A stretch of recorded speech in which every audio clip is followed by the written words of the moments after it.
કોંગ્રેસ સાંસદ ગેનીબેન ઠાકોરની ગદ્દાર કહેવાનો મામલો ખૂબ ગરમાયો છે। તાજેતરમાં સુરેન્દ્રનગરના પાટડી તાલુકાના નવરંગપુરા ગામે રહેતા ચિંતન મહેતા નામના યુવકે સોશિયલ મીડિયા પર જે પોસ્ટ મૂકી હતી તેમાં ગેનીબેન ઠાકોરે વકફ બોર્ડ સંશોધન બિલમાં વિરુદ્ધ મતદાન કર્યા હોવાનો પોસ્ટમાં ઉલ્લેખ કરાયો હતો। તેમજ આ પોસ્ટમાં વર્તન અને ધર્મના ગદ્દાર સાંસદ ગેની ઠાકોરને ગણાવવામાં આવ્યા છે। આ પોસ્ટ વાયરલ થતા ઠાકોર સમાજના આગેવાન અને કોંગ્રેસના આગેવાનો પાટડી પોલીસ મથકે દોડી ગયા હતા। ચિંતન મહેતા સામે ગુનો દાખલ કરવા અંગેની તજવીજ હાથ ધરવામાં આવી હતી। ત્યારે આ મામલે ઠાકોર સમાજ અને કોંગ્રેસ દ્વારા વિરોધ થતા ગેનીબેન ઠાકોર વિરોધ ખરાબ પોસ્ટર વાયરલ કરનાર વ્યક્તિએ માફી માંગી હતી।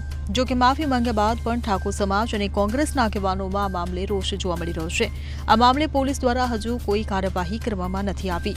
ત્યારે ઠાકોર સમાજ અને કોંગ્રેસના આગેવાનોએ પોલીસ વિભાગને અલ્ટિમેટમ આપ્યું છે। તેમણે જણાવ્યું છે કે ચિંતન મહેતા સામે પગલાં નહીં ભરવામાં આવે તો ઉગ્ર આંદોલન કરવામાં આવશે। આ સાથે પાટડીમાં આવેલ તમામ હાઈવે બ્લોક અને ચક્કાજામ કરવાની પણ ચીમકી આપી છે। એક નાગરિક ચિંતન મહેતાએ એના ફેસબુક એકાઉન્ટ પર અમારા માન્ય સાંસદ ગેનીબેન ઠાકોર વિરુદ્ધ જે અભદ્ર ટિપ્પણી કરી હતી એ મુદ્દાને લઈ અને અમે આખી રાત પોલીસ પ્રશાસન જોડે માથાપચ્ચી કરી। તેમ છતાંય ખાલી અમારી અરજી લીધી હતી, એમને એફઆઈઆર દાખલ નથી કરી।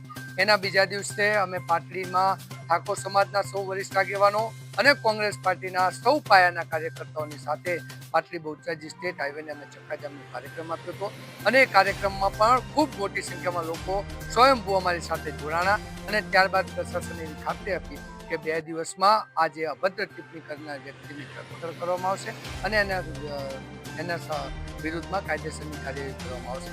પરંતુ હજુ સુધી પ્રશાસન દ્વારા કોઈ ઠોસ કાર્યવાહી કરવામાં નથી આવી અને જે પ્રમાણે આ ભારતીય જનતા પાર્ટીનો આગેવાન પણ પોતાની જાતને ગણાવે છે કે આજે પોલીસ પકડથી દૂર છે અને જો જે પ્રમાણે અમારા પૂર્વ વિસ્તારના ધારાસભ્ય નૌશાદભાઈ સોલંકીએ પોલીસ પ્રશાસનને એક અલ્ટિમેટમ આપ્યું હતું 2 દિવસમાં આ યુવકની ધરપકડ નહીં કરવામાં આવે અને એના વિરુદ્ધ કાયદેસરની કાર્યવાહી નહીં કરવામાં આવે તો ઠાકોર સમાજની સાથે કોંગ્રેસ પાર્ટીનો એક કાર્યકર રોડ અને રસ્તા પર ઉતરશે અને ઉગ્રથી ઉગ્ર આંદોલન કરવામાં આવશે।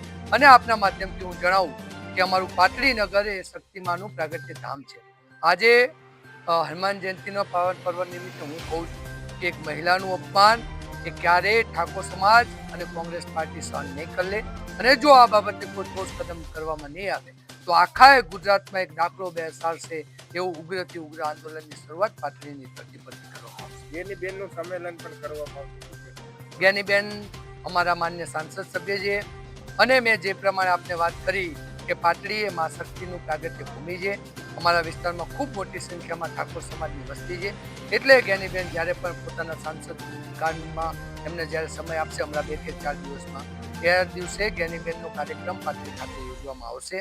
એ પાટડીમાં શક્તિ માતાજીના મંદિરે દર્શને આવશે અને આદ્ય શક્તિ માતાજીના દર્શન કરીને આશીર્વાદ લેશે કે એક નારીનું અપમાન કરનાર લોકોને આ સરકાર બોધપાઠવી જોઈએ અને ગેનીબેન સમગ્ર વિસ્તાર માટે જ્યારે એક આદર્શ વ્યક્તિત્વ છે ત્યારે એમના સન્માનની જે પ્રમાણેની લોકો અભદ્ર ટિપ્પણી કરી છે એનો જડબાતોડ જવાબ પણ પાટડીની ધરતી પરથી આપશે। Bureau report CN24 news. હવે જુઓ દેશ દુનિયાની તમામ ખબરો તમારી આંગળીના ટેરવે। ઉઠાવો મોબાઈલ અને Google Play Store પરથી ડાઉનલોડ કરો અમારી CN24 ન્યૂઝ મોબાઈલ એપ।